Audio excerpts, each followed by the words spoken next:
Dear children, this is one of the example for loop with the string.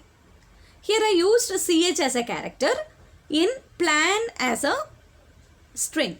The above loop will produce what? P in first line, L in second line, A in third line, N in last line. So each character will be taken as a string, that is, from the string it will take the first character for the first loop execution, second character for the second repetition, third character for the third repetition. Then how to use the range function with the for loop?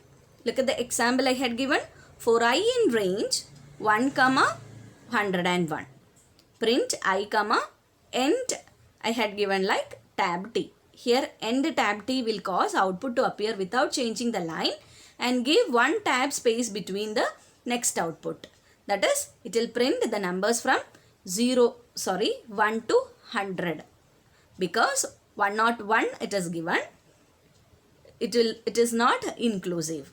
So the first I value become 1, second time the I value become 2, third time the I value become 4. Like that it will take the I values, then it will print I's for the each and every execution of loop.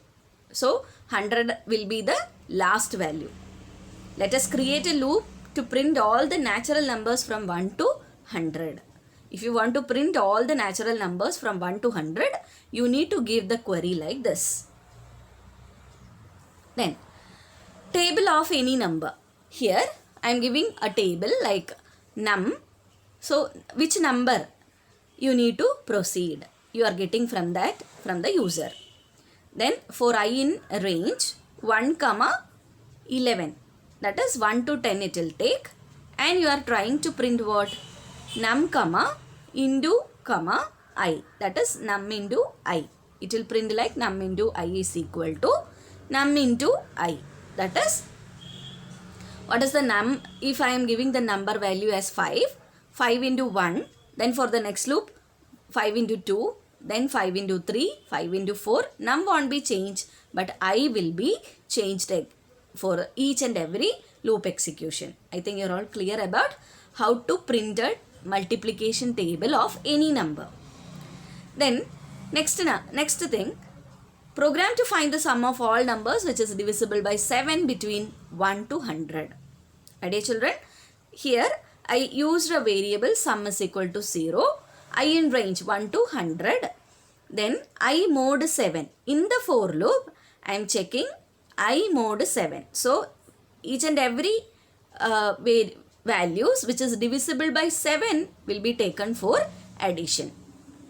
Then finally, after closing the for loop, I am printing total number of divisible number, that is sum of number of divisible which is divided by 7 between 1 to 100 as sum. I think you are all clear about how to use the if loop in for. The further detailing will be in next module. Thank you.